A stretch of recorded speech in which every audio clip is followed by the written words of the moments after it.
Yesu asifiwe. Wasalimu wote katika jina la Yesu Kristo. Nasema karibu sana kwa wote na Mungu awabariki.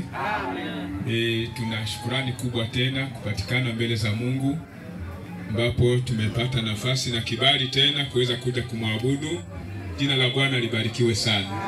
Hii ni siku ya heri sana. Haleluya. Dunia yote ya Kikristo wako kwenye Pasaka. Mnajua hivyo.